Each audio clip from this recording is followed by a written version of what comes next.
everyone, welcome back to this cassette deck which keeps kicking my ass.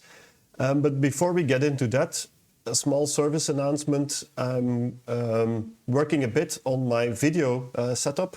So I'm using a completely different setup now. Instead of recording directly in camera, well, I say in camera, but I was always recording with my smartphone. Instead of recording directly in smartphone, I now have the camera hooked up to my PC and I'm capturing everything in OBS. So if things look a bit different or if things sound a bit different, that is probably the reason. I'm not sure if I'm going to keep using this setup. I will have to see if this works for me or not. I have no idea, it's just an experiment.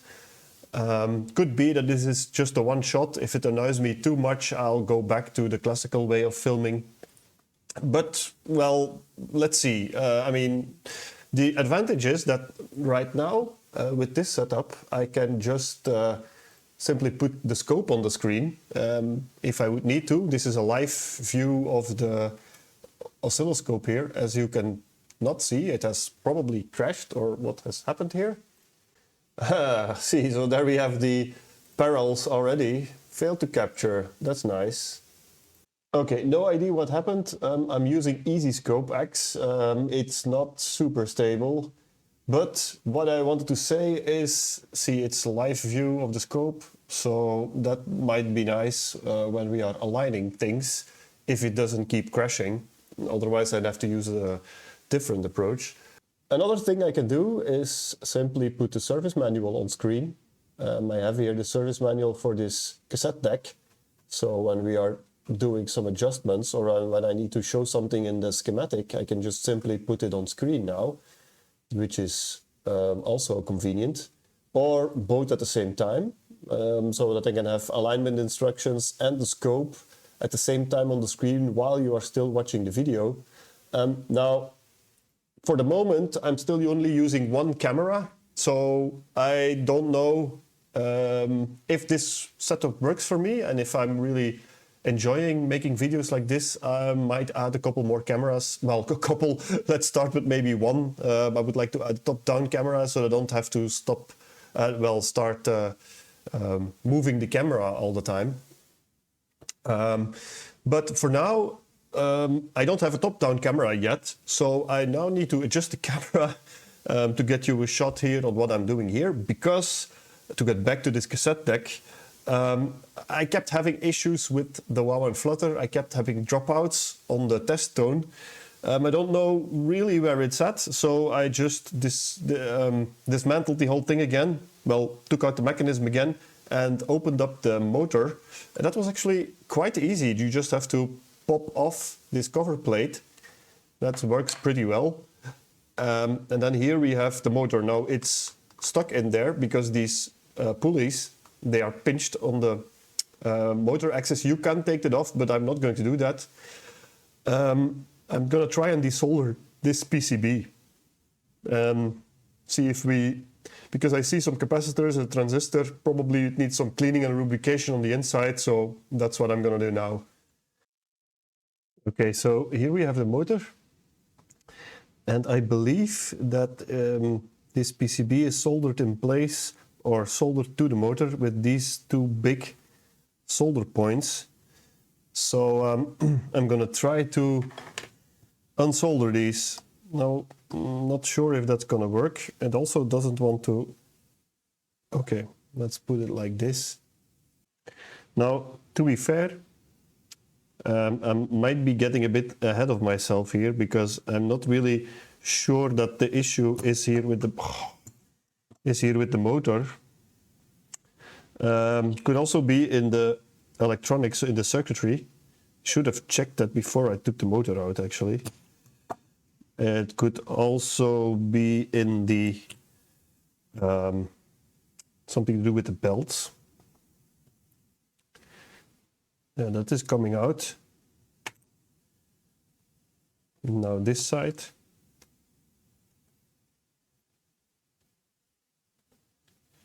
That's coming up as well. Okay. So here we have the motor on the inside. There's not much to see. Yeah, let's put that aside and let's have a look at this piece here. And this is what we have here on this PCB. So potentiometer to regulate the speed, 2 capacitors, and I think it's a transistor, AN6610. So I'm just going to clean the potentiometer. That might be the cause. Check these capacitors and check what this thing is, and then test these things.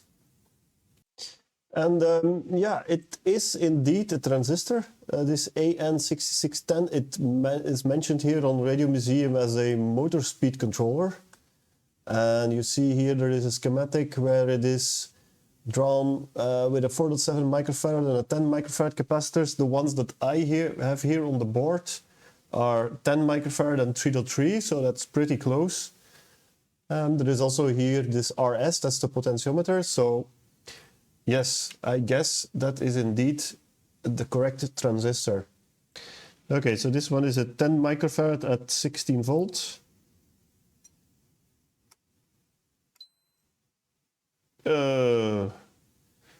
Yeah, that must be in parallel with one of the power supply capacitors. Let's check this schematic. Yeah, here, so the 10 microfarad capacitor is indeed here just between ground and the power supply of the VCC. So I guess we need to take that one out of circuit to be able to measure it. And then this one, it's a 3.3, and that measures 5, slightly high. So I'm just going to take both here out of circuit and see what they measure out of circuit. Right, so I checked everything here on this PCB. Everything seems fine to me. And if I power up the tape deck and I measure the voltage across the pins here that are connected to the motor, I can vary the voltage with the potentiometer. So that seems fine. Both capacitors are in spec. So I don't think there is an issue on this PCB. So what I'm going to do now is here lubricate the motor. I'm just going to add a very, very tiny bit of, that is not what I wanted to do, of fine oil. Yeah, I think it's on there. Let's do that. Maybe try that again. Yeah, that is way too much. I'm just gonna let it drip out here on the bottom. Now I'm gonna let it sit like this for a minute. Let the oil run its way inside, find its way inside. So the PCB is back in place and the cap is back on. And yeah, the motor spins nicely. I think it spins at a constant speed. Not sure. It doesn't really make a lot of sound or noise. Seems to be going fine. I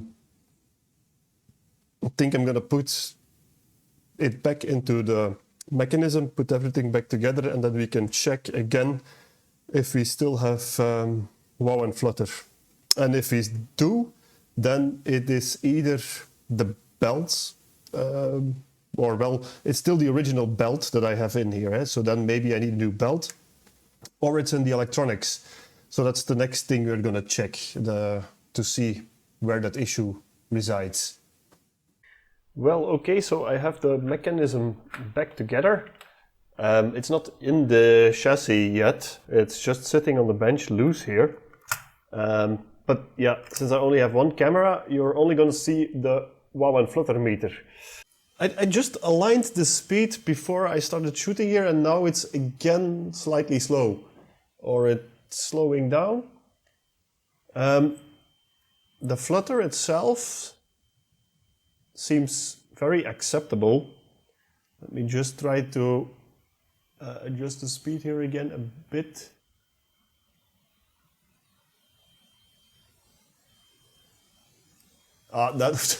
Okay, I overshot a bit there. Okay, that's perfect. And the flutter, it's staying below 0.1% now, because remember here we are on the 0.3% scale, so that's 0.1%. It's staying below there now. I think that's definitely acceptable. I don't have these spikes anymore now. No doubtedly a new belt would even increase this, improve this further. But see, just a bit of lubrication on the motor, and I think we are good here. Okay, I am letting this run all the way to the end of the test tape, and it's still very stable.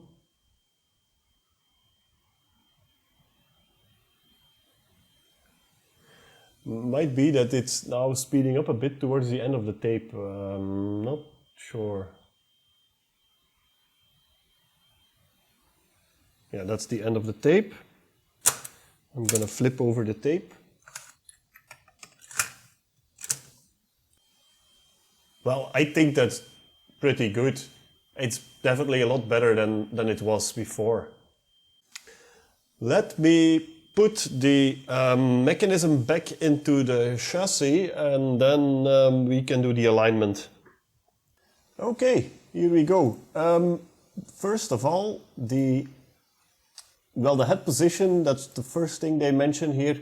We already did that in the last video rudimentarily. I quickly just checked the distance here between the pressure roller and the capstan. That's it, that's basically all I did. Then next, head azimuth.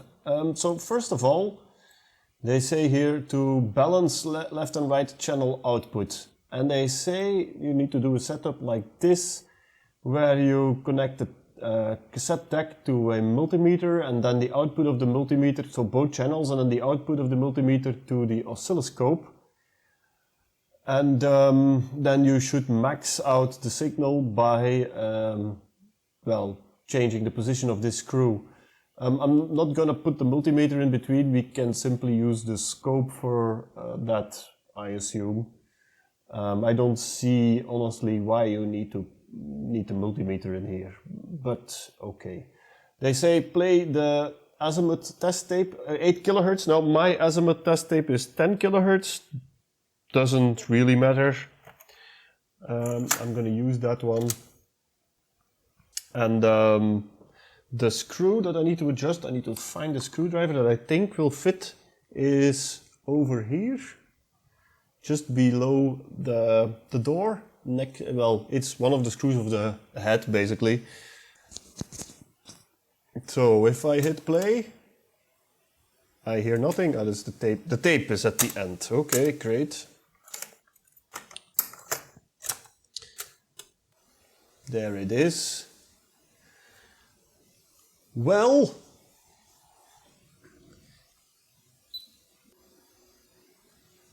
wow, that's gonna be difficult.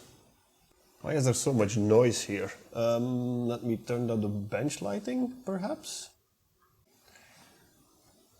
Okay, I think it was one of my cables that was acting up. And this is now 50 millivolt scale on both channels, yes. These are quite okay. Let's see what happens if I, this is almost going to be impossible to align in this way. Let's see what happens if I turn that screw. Am I turning the screw? No.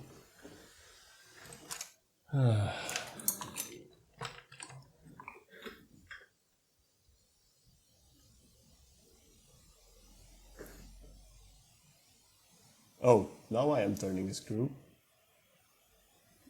Definitely. See, so you should peak both channels, but they should also be in phase. That's the entire idea of the azimuth alignment. So I don't really understand why. Well, the reason why you should peak them first is because obviously you can be like 180 degrees out of phase, I guess. But see, yeah, that would be like 180 degrees out of phase.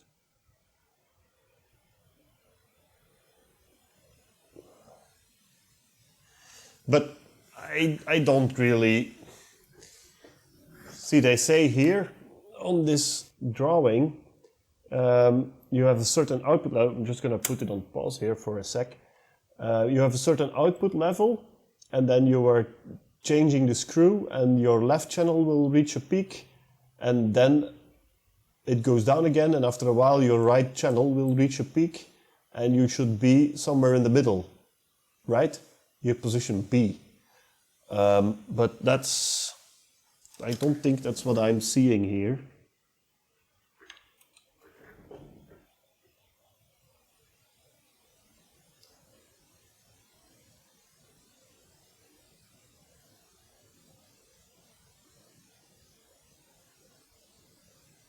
See, my right channel just keeps going up.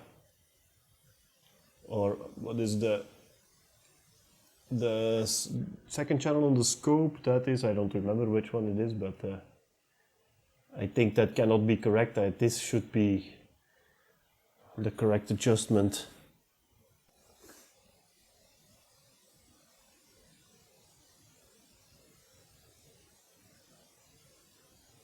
Well,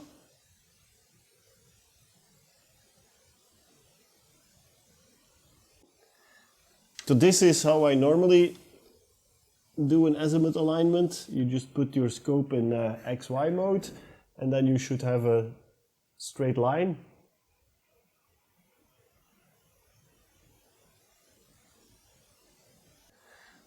It should be a straight line going from the left lower corner to the right upper corner.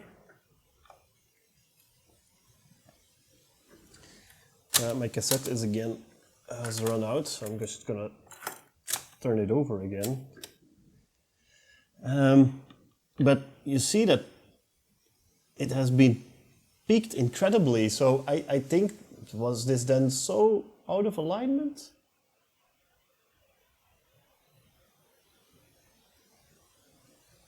This is so twitchy and so difficult to adjust. Let me just go back here.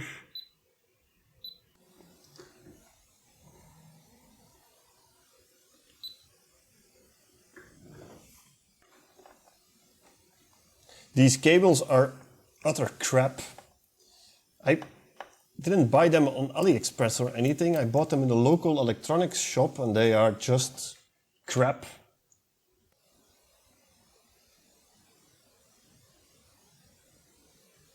Yeah, sorry, I'm not really saying anything because I'm concentrating here on trying to get this screw correctly adjusted.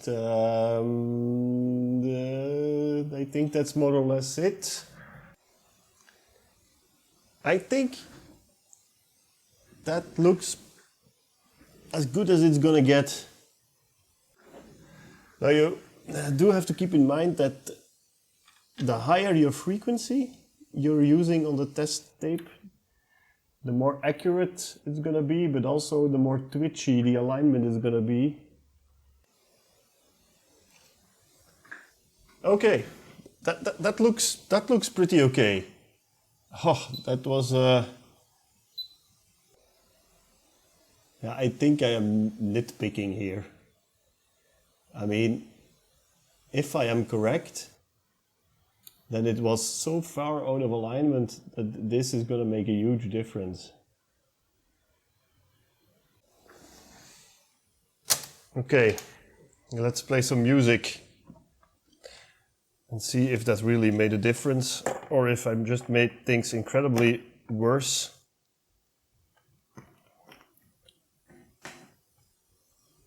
Let's first play this 8 kHz tone. I don't know, that doesn't sound great. Let's play some music.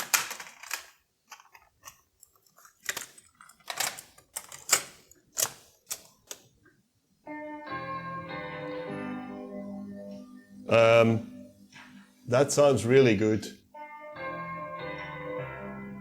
Yeah, I'm not gonna be able to let this play because this is a commercial tape, of course, but I can tell you that sounds really good compared to what it was earlier. Yep, I just learned something. I cannot minimize the PDF reader because then the screen just goes blank or black. Yeah, that's a huge difference. That's really a huge difference compared to what it was. That's incredible. I mean, that must have been so far out of alignment that I thought that I was doing something wrong. Wow. You know, because when I started aligning, there was a big peak, and I had to turn the screw quite a bit to get to that peak. And I thought I was doing something wrong, but now I'm sure that I haven't done anything wrong. The difference is night and day.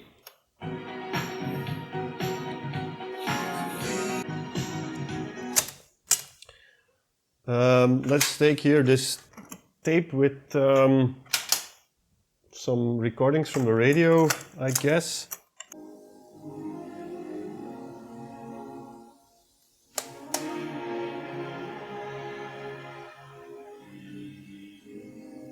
I can now hear the tape hiss. I couldn't. Whoa. Yeah, that is. When I was playing this tape earlier, I thought it was rather quiet, but it was just completely misaligned.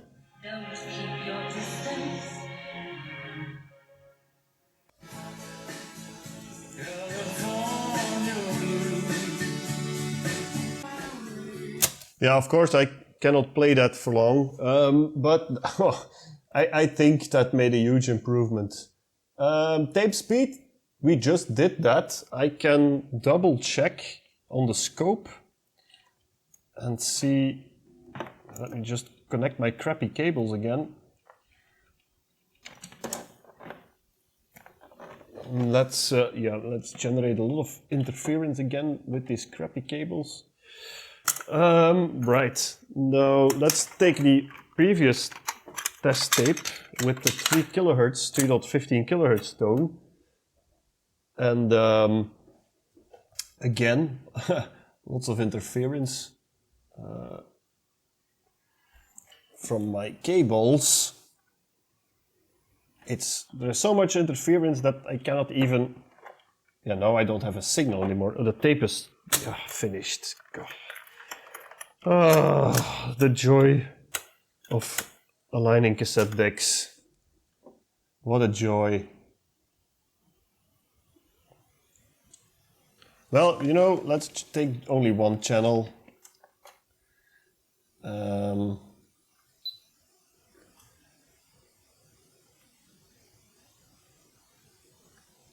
then turn off channel 2.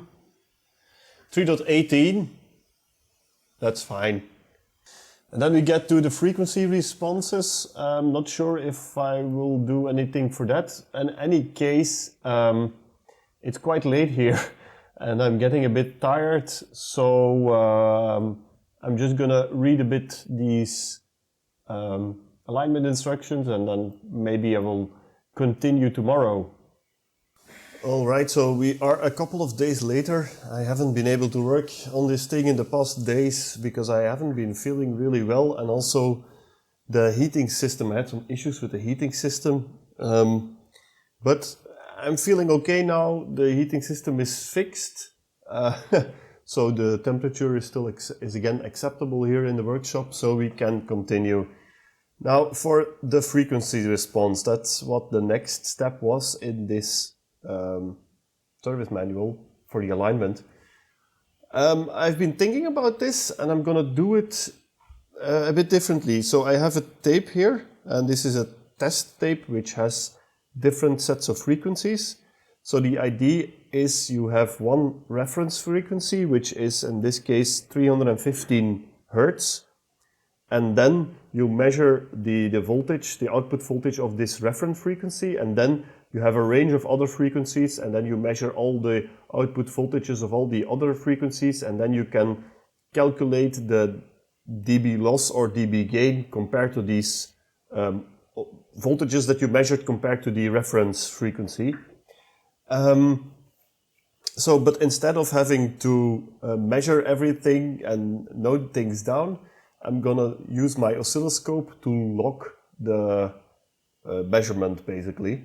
So I am in the data logger here on the oscilloscope. I have the measurement log enabled, and I have both RMS voltage and frequency response. I have only one channel. Well, maybe it's a good idea to use put the second channel on there as well. So I am measuring RMS voltage on both channels, and on the first channel I'm also measuring the frequency. So then we can conclude what are the, well, that should be enough because it's the same frequency on both channels basically. Okay, so if I press play, yeah, that's the reference tone, 325 Hertz, see?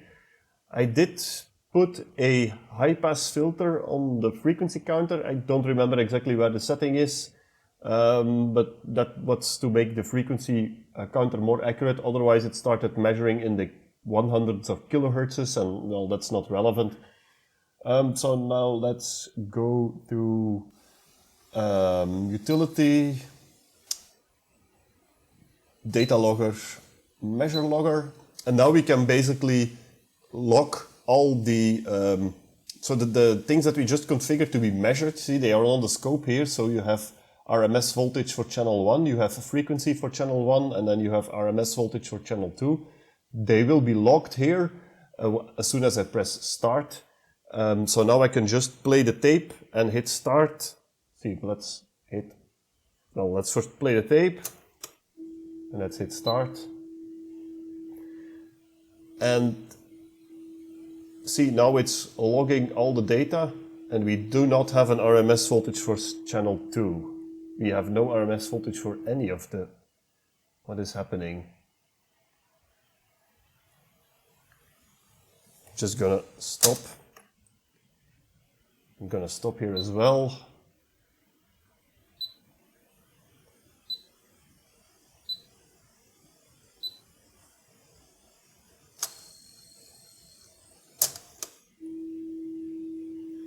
It's off the screen probably. That's probably why, yes.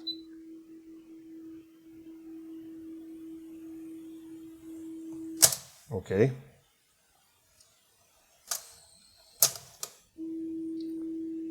Right. Data logger, measure logger, start, play. So you see here we are now logging 76 millivolts and 74 millivolts and 325 Hertz. And I'm just gonna let this run. See, the tone stopped because the tone on the tape stopped. And now the next tone should start.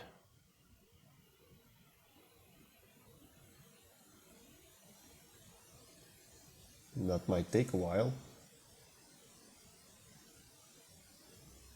Yeah, there it is. It's a very low tone, but see, 65 Hertz, but it's not counting. What is happening? My scope stopped for some reason. That's the reason it stopped. It's in ARM. What the hell? Attempt number 2. So first attempt failed because my scope stopped. I don't know why. I have this from time to time. I have this quite often actually when I'm capturing the screen via USB, that the scope is going from auto into ARM mode. I don't know what's going wrong here, but let's try this again. Okay, let's start And let's hit play. Okay, now you can clearly see that it's running around 325 Hertz and 76 and 73 millivolts RMS. And I'm just gonna let it run through the tape like this and record the voltages for all the different frequencies. See, here it stops. The signal is gone. Now we should have a new tone coming quite soon.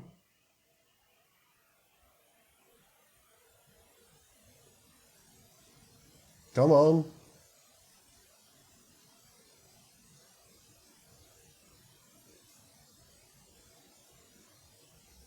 Yeah, there it is. 65 Hertz. And it's going to go through a set of different test tones now,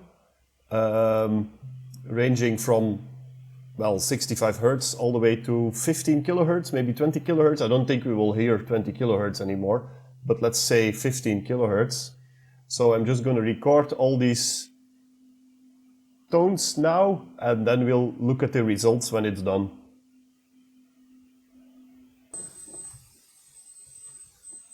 The scope stopped again. Come on. What is happening? Okay, so I don't know what is happening here. When I want to capture the screen from the scope via USB, as I'm doing now, often my scope goes in ARM mode, so that it's like waiting for a trigger or something, so it stops capturing any data. I don't know where this is coming from. It just does it at random. If anybody has an idea what the reason is why this happens, let me know. I have no idea, but I've already had to try 2 times the data logging, and each time somewhere along the way the scope just stopped collecting any data. So if this still, I'm now gonna try again. If it still doesn't work, then I have to shut down the screen cap copy and do this again without the screen copy. But okay, let's try again. Utility, data logger, measure logger, and I have all the things on screen. Hit play. Yeah, we are measuring, and start. Okay. And it's working again now as it should. It's measuring the frequency, 325 Hertz, and the RMS voltages on both channels.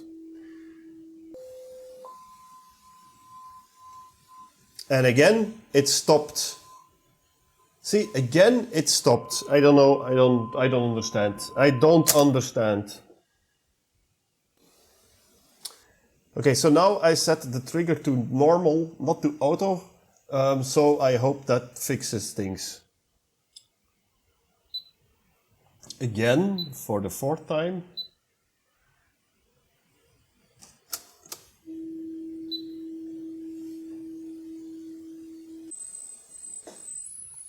And it stopped again. Oh, come on. Yeah, and yet again the scope froze, so I just stopped the screen capture, and I'm just gonna do it like this. That should work.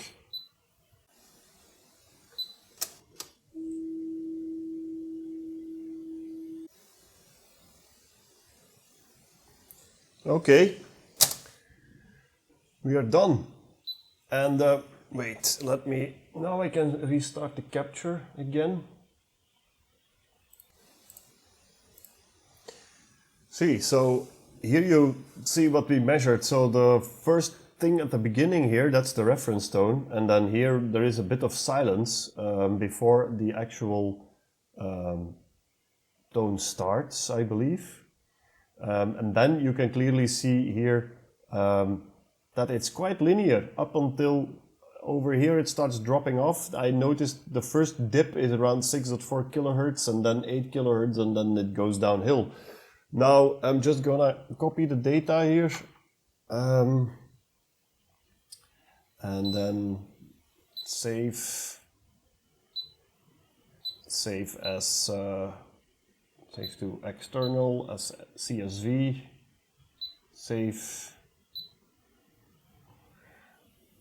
Okay, and now we're gonna have a look at this on the computer and then see if everything is fine. But I think it is, if you look at the, that it's basically quite flat until you reach around 8 kilohertz. I think that's okay.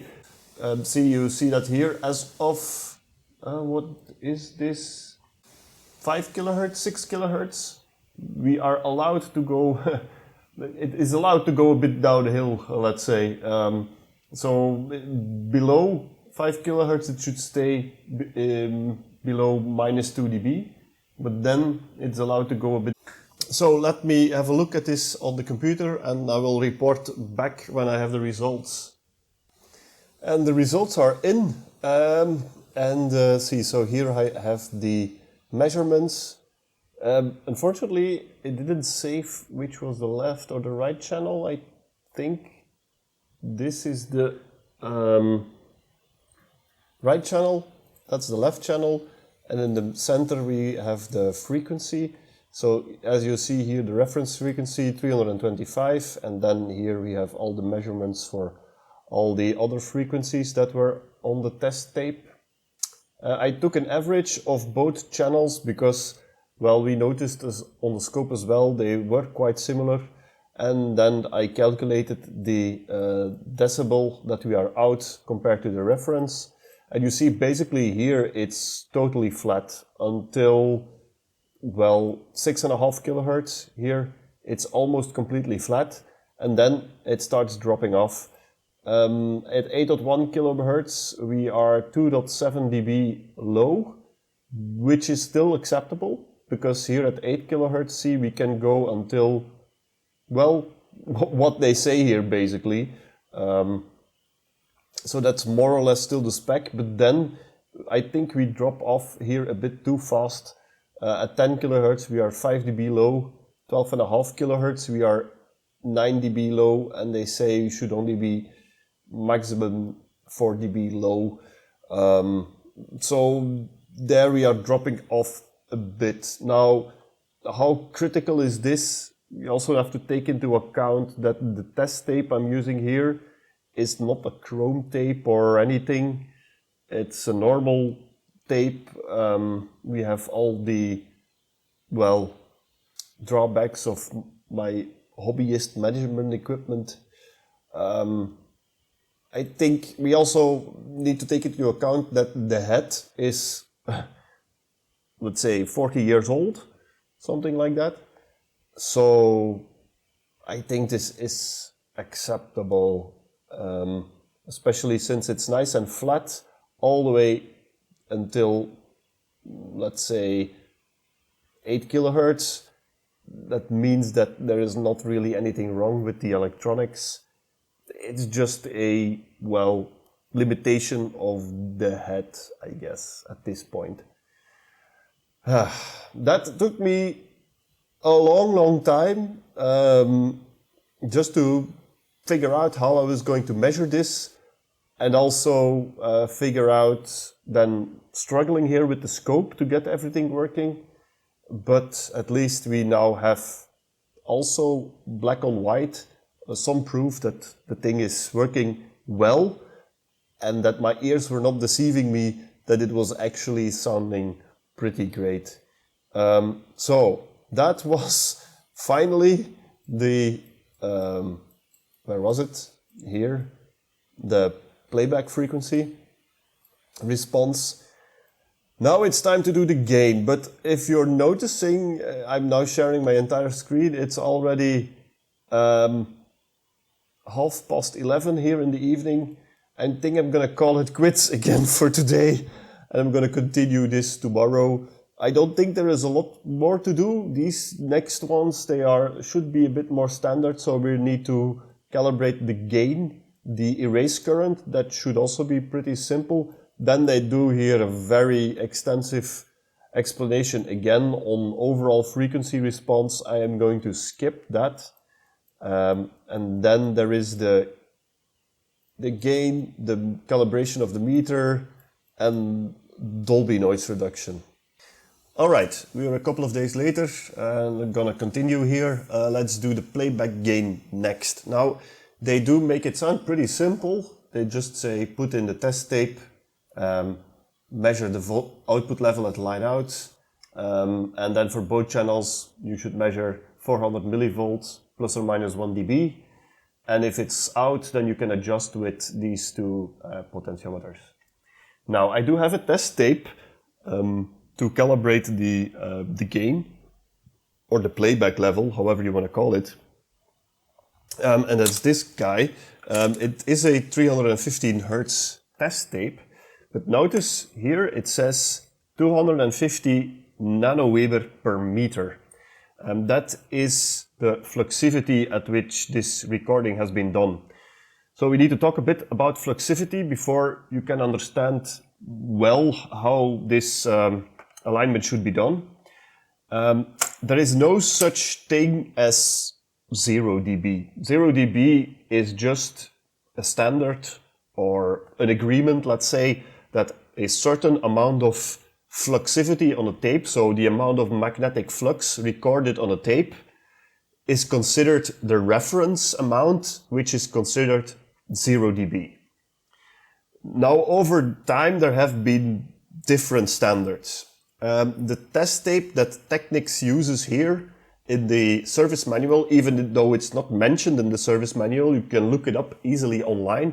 The test tape that they use here, which is coded QZZCFM, that used 160 nanoweber per meter as the reference, as 0 dB. So that means that if we would put in that original tape, we should read 400 millivolts. However, my tape over here uses 250 nanoweber per meter as a reference 0 dB point. So if we play this back, we will have a higher voltage than this 400 millivolts. And I can show you immediately. Let me turn on the power and let's hit play. And here you can see on the scope, we are around 800 millivolts RMS for each channel. So yellow is, I don't remember what yellow, I think yellow is the left channel, yes. That is almost 800 millivolts RMS, and purple is the right channel, that is 775 millivolts RMS, which is quite a big difference compared to the 400 that we would expect. Now they do say here, if you use at test points TP5, TP6, which is what I'm doing, it's 420. So we should read 420 millivolts. But with this test tape, which is recorded at a higher fluxivity, we read almost 800. Now, how do we know what we should read basically with this test tape? Therefore, we do need to do a bit of calculations. Okay, so let's first try to find out what is the difference in gain between the 160 and the 250 nanoweber per meter. So I found this calculator here online. Let's say our standard reference is 160, but the tape that we are using is 250. That means we are at around 3.876, 3.88 dB high. Now, what does that mean in voltage? There is also a calculator for that. Let's put it in millivolt. And the service manual says we should measure 420 millivolts, but we will have a gain of this 3.88. So that means 656 millivolts. So that's what we, according to me, if I've done my calculations correct, that's what we should measure here with this test tape. So that means we are still high. I mean, we measured 800 millivolts and 775 millivolts. It should be 656 millivolts. Now there is an even easier way to calculate this, and that is simply the rule of thirds. So you can simply do this. Let's say we have originally 420 millivolts. We divide that by the fluxivity of the original tape. That's 160, and we multiply that by 250, 656 millivolts. It's as easy as that. Well, if my understanding is correct at least. Now, let's get back to the service manual. Okay.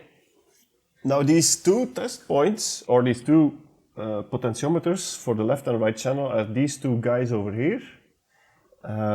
What I am going to do is I'm going to, before I adjust them, I'm going to spray a bit of contact cleaner. Now, don't jump and start screaming at your screen. I'm using Tuner 600, which is a very gentle contact cleaner used for very high sensitive and high frequency applications. So it's not aggressive at all. It doesn't leave any residue.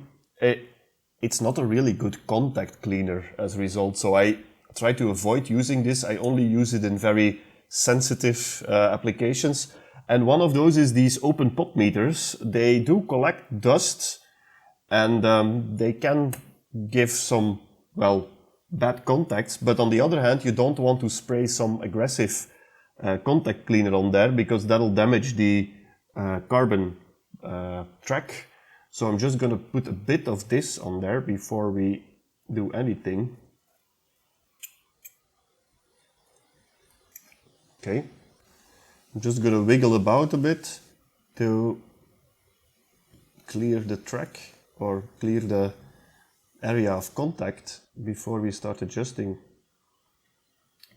I'm just going to put them more or less again where they were. Okay, so now let's turn on the power again. Turn on the deck is already running. Let's hit play. Yeah, now we are even higher because I fiddled with the potentiometers. So this is the left channel. So what did we say? 656.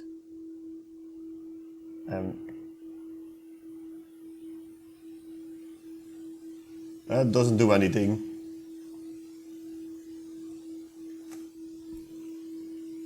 I'm adjusting the record current, not the play level. The play level potentiometers are over here. Great. Let's do that again.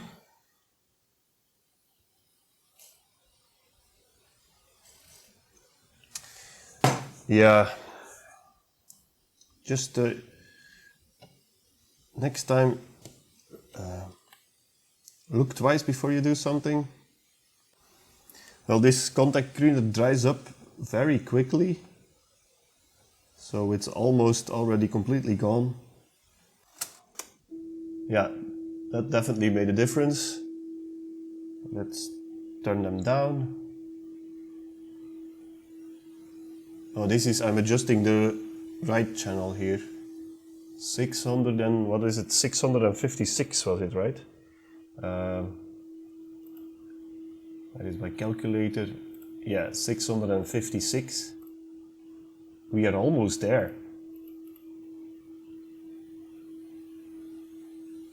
That's 656, that's perfect. And then on this side,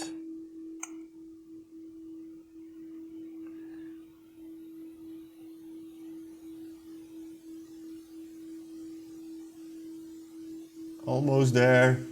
Come on, right. Yes. Yep, it's good enough. I'm gonna leave it, he said while adjusting the potentiometer again. Okay. I think this is okay. So, let me stop this annoying tone. So, the moral of the story is before you do an alignment of the playback level, check the fluxivity of the tape that you're aligning, that you're using to the alignment, and check the fluxivity level of the tape that they expect in the service manual. And then you will have to do some, well, calculations, some corrections, depending on the level of those tapes. On to the next part. Okay, so for the erase current, they say you should hook up a multimeter or a voltmeter across resistor R101. So on test points 3 and test points 4, that's what I've done here. Then you need to press the record and play buttons, that's what I did. Set the tape to metal, that's also what I did. And then you should read the voltage on the voltmeter and calculate the erase current by the following formula. Yeah, you need to measure the voltage that you read across the resistor and divide it by 1, because it's a 1 ohm resistor. So it's basically a complicated way of saying what you're reading here in volts is the current in amps, and you should have 160 milliamp. Now I am measuring 0.07 millivolts. I don't know if this is in shot. Yes, it's just in shot here. So that's nothing. There is, and I've checked my connections and everything. I don't understand. Also in AC, I'm not measuring. Ah, wait. This is a high frequency AC signal. Right, I should use my scope to do this. Ah, right. Of course, this digital multimeter cannot read voltages of high frequency signals. It's only for line frequency and those kind of things. I was wondering what is wrong here, and now while I was explaining the issue, oh, I minimized Adobe again. While I was explaining the issue, it hit me. I should measure this with my, and I bumped the camera. I should measure this with my oscilloscope. And yeah, there we have it. Let's see. There is the, okay, let's disable the second channel here. Where is my trigger? Wow, why is this so noisy? Oh, much better. See, it's running at 74 kilohertz and it's 177 millivolt RMS, which is near as good enough. See, they say it should be 160 plus 10. So we are at 177. Yeah, okay. If the erase current is more than 170 milliamp, open points A and B. Between 140 and 170 milliamp, and we are at 177, so we're just slightly high. Now let's see where are points A and B. Yeah, I think they are on the bottom side of the board. Let me show you here on the diagram. So I think they are here talking about these points over here.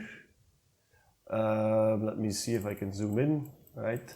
So here you have these resistors R102 and R109, and then you have here these two circles. They are labeled connection point A and connection point B, and these are used to control the current, record current basically. So, but they are on the bottom of the circuit board, and they say here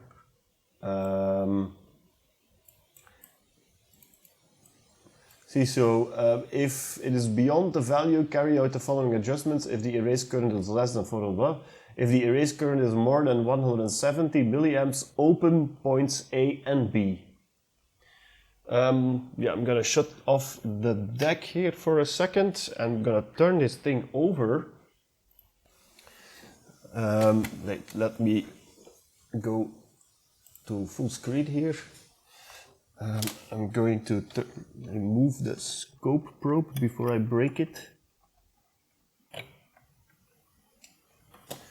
Then we're gonna turn it over.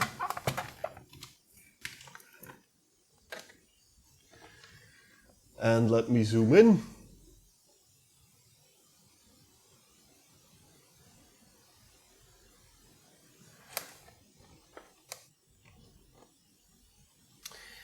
See, so here we have, I think it's these two guys. You see, so I think the up one is A, that one is B, and in the manual they say, so open point A and short point B, that's the standard setup. So Yeah, so point A is indeed opened, point B is shorted, and to decrease the erase current, both should be opened. So let's see, can I just, where is my solder pump? Can I just do that like this? I don't think it's completely open. I think it is now. Do we still have continuity between these 2 points? No. Okay, that one is opened up. All right, let's try this again. 157 millivolts. Now, I don't know how well you see this on the screen. The scope screen is quite small. Let me enlarge this a bit. Okay. See, so 158 millivolts, which is, well, now perfectly what it should be. So 160 plus 10 or minus 20, it's now 158. That's perfect. Right. Next adjustment. Okay, so the next step is insanity, and I'm gonna skip most of it. So what they want you to do here is to measure the frequency response for the 3 different tape types, so normal, chrome and metal, from a recording. So they want you to record these tones, so 50 Hertz, 100 Hertz, 200 Hertz, 500 Hertz, 1 kilohertz, 4 kilohertz, 8 kilohertz and 10 kilohertz on 3 different tape types. So once on a normal tape, once on a chrome tape and once on a metal tape, and then play them back and then check the response curves, see if they aren't, well, if the curve is more or less correct on what they specify here, and then adjust the bias current, I guess. Yeah, the bias current, I guess. Yeah, by adjusting the recording bias to make sure that they more or less meet the response curve. So this is, well, so much work. If I would have to do this, I don't think I will be able to finish this still today. It's insane the amount of work that this would take. And then also I don't have any metal tapes, so we can already forget about that. But then here, all the way at the end, they nicely say, in the last step, confirm that bias currents are approximately as follows when the tape selector is set at different positions. So you should measure across test point 1 and test point 2. So test point 1 is for the left channel, test point 2 is for the right channel. I am now here connected to test point 2 for the right channel.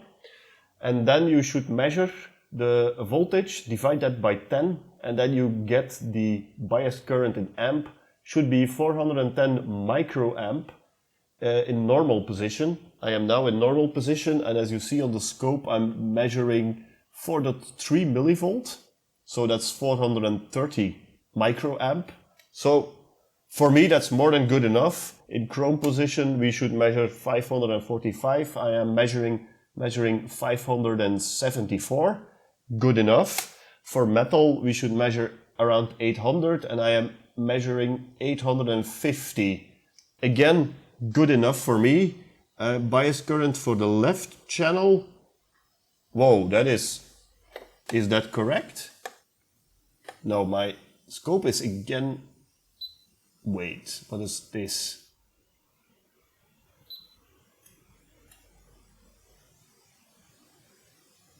I'm measuring 7.5 volts there. What? That's definitely not right. So there are 2 potentiometers to adjust the bias, and if I turn the one for the right channel, see, it's if I push the potentiometer, see, slightly, I think it's a bad connection on the potentiometer. So let me clean those 2 pots as well. Let's see, and again, it's that high. It's so weird. See, now I'm wiggling and it's not even doing anything. What is happening here? Well, I've got bad news. See, the problem is gone now if you look on the scope. But if I activate or deactivate the record play switch enough times, I'm not sure if it's now going to do it on camera, but, and again my scope freezes, it's annoying, then sometimes the problem just comes back, and it seems to come back less and less. Now it doesn't want to come back. Weird. Maybe it's fixed. I don't know. Well, now it doesn't want to come back, but believe me, I've seen it come back a couple of times. Now let me show you where on the record play switch the issue is located. So here is the left channel, and then here you have the record playback head. So we are measuring here the bias current on test point 1. And see, this is coming through switch S1. S1 is the big record playback switch. It's coming through pin 3.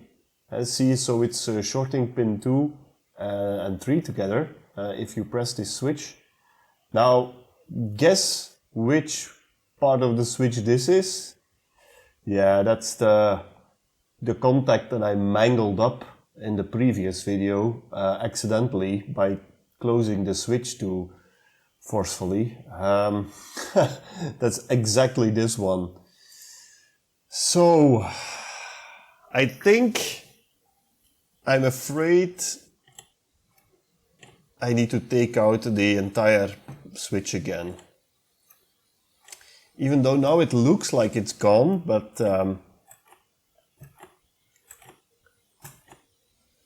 it isn't. I'm quite sure it will come back. Or maybe the switch, this contact has now, let's say, like crumbled in place or formed in place again. I don't know.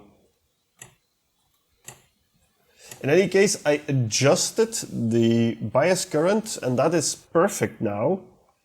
But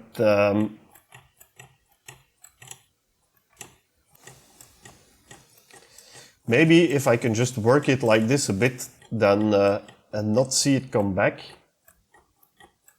it might be okay. Even when I'm now wiggling the record play switch, I'm not seeing anything anymore. Whereas in the beginning, earlier than as I was doing this, I could clearly see it coming in and going out again. But right now, it seems to be okay. Well, to be fair, since I put in the switch, I don't think I have pressed the record button a lot. So maybe this contact inside is now in its position. It seems to work fine now. I hate these kind of problems. So if you have a problem, and again, I minimize the PDF. I hate these kind of problems. So if you have a problem that just fixes itself and you cannot reproduce it anymore, I hate it. No way to reproduce it anymore. So for the moment, I will consider this fixed. I don't know. Okay, next step then it is. Let's go back to the alignment instructions. Step H. Overall gain. Okay, so they do make it sound, again, quite complicated, but it's not as complicated as it looks. They just say supply a 1 kilohertz signal into the line in. Then you have to adjust your signal generator so that at the line out you measure 400 millivolts. And then you may have to make a recording, and then you check that what you recorded was also 400 millivolts. We have to set the input level controls to max. So I already set this up, and more or less set the scope to the correct range. So that's what we have now. That's good. But see, these input potentiometers, input controls are extremely dirty. Yeah, I might need to clean these. I'll do that in a second. But now they are maxed out. If they, yeah, see, now they are maxed out, and we have 840 millivolts. So I have to drop the amplitude on the signal generator here, 420 millivolts. Ooh, that was nice. 399, perfect. So let me clean these pot meters here, and I will go and fetch a tape, and then we'll see if we can record this. Okay, so I have my tape loaded up. The controls are cleaned. See, as you see, they are now not crackly anymore at all. I have the deck in record mode, and I have my 1 kHz tone being fed in. See, that's the line out to monitor the line in.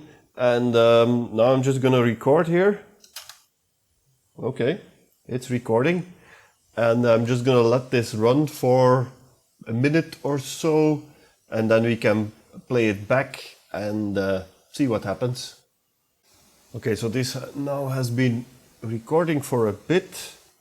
Let's hit stop and rewind. I did put the tape counter to 0 at the start of my recording, so that should be easy to find back the start. There it is. Not hearing anything because my amp is turned down. Yeah, there it is. And we are seeing, well, on one channel 280, on the other channel 300. Well, I'm just gonna twiddle both of these a bit higher.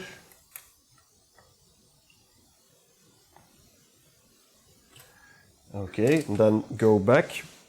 Maybe I didn't need to do such a long recording. Okay, let's go back to 0 here. Hit record again.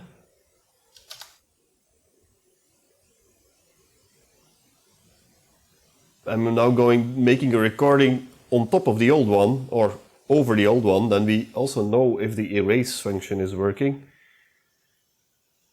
I think it should work, but you never know. And again, I minimized Adobe. Yeah, I do still need to learn how to work with this new setup. My apologies for that. I think that's enough. Play. Now we have 330 on both channels. So we still need to go slightly higher. Let's again increase these to a bit further. This is a slightly annoying way of adjusting this because you don't have any immediate feedback of what you're doing. You have to each time go back and forth. So I'm again now making a recording. So I expect that I'll still need to do this a couple of times back and forth to get this value dialed in correctly. See what we have now. Oh, that's damn it, that's perfect. 400, almost spot on 400 on both channels. Perfect. Overall gain done. What is the next step? The meter.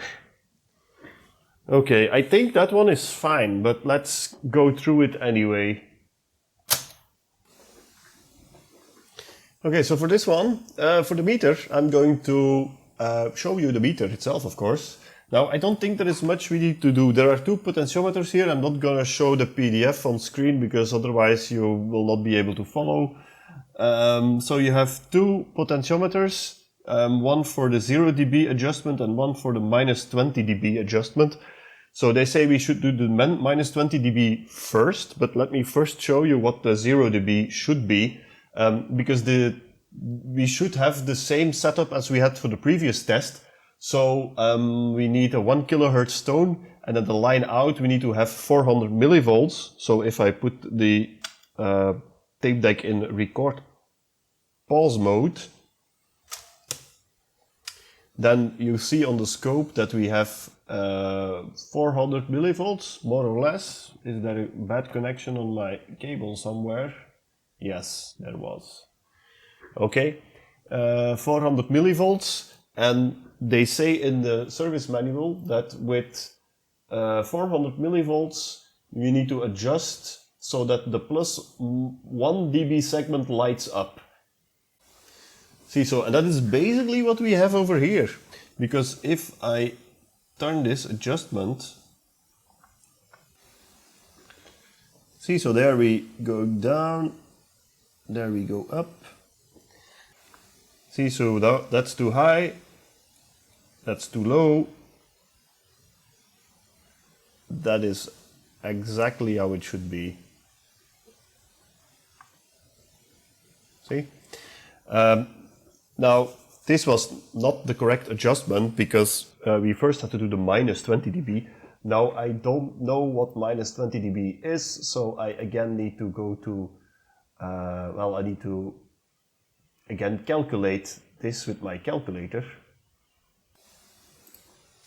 So I have to adjust my signal generator so that we have 40 millivolts. 160, 41, that's okay. And there is nothing lighting up. So we need to do a slight adjustment, I guess. So the minus 20 dB segment should light up. And that's this guy over here. There it is. Okay. Now let's go back to 400 millivolts.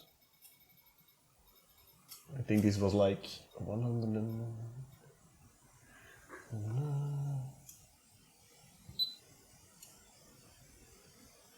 Okay, that's 400 millivolt and it's lighting up as it should. Okay, the meter calibration is done.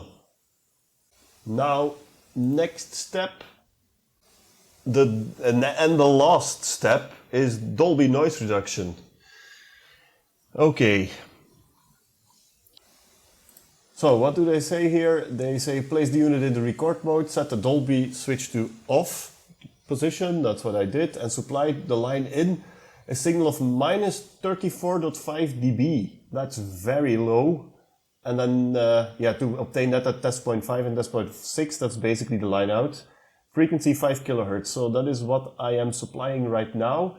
I did the calculation again with my calculator, and that should be 7.5 millivolts, but I cannot go lower than this with my scope, and that's about 9 millivolts that I'm getting here now on the output. So, well, 9 millivolts will have to do. That's the lowest I can go. And then confirm, so when the value at in position, so when you turn on Dolby noise reduction, you should get an increase of 8 plus or minus 2.5 dB. So let's hit the switch and we have a big increase. We have now 28 millivolt. And see, if I bring up the calculator here again, then you see I already did the calculation, 9 millivolt. If I add 10 dB to that, I am at 28 millivolts, which is what we have here right now. So that's working perfectly fine. There is another check we can do that is not in the service manual. That's the following. I have here a Dolby test tape. So if I put that one in, and then if I hit play, then you see here that on the meter, the level is exactly at the Dolby symbol where it should be. So that's perfect. Now, this isn't in the service manual because this deck, as far as I know, does not have any way to calibrate this level, but at least it's a check to see if things are working fine. And they are. And I think now the calibration is finally done. And I think I'm finally done with this deck now. Man. And there you have it, the Technics M215 completely finished. Now the only thing that I haven't done is fix the scratches here on top of the case. I don't know if that I'm gonna do this still. I might do that at a later point. I'm first gonna use the deck a while in my living room on a daily basis to see how I like it. And if I like it a lot, then I might still do that. Otherwise, well, if it changes owner, then I'll check with the new owner if he wants it fixed or not. And if he does, then I might still redo it. I think it's a matter of sanding off everything and applying some new paint.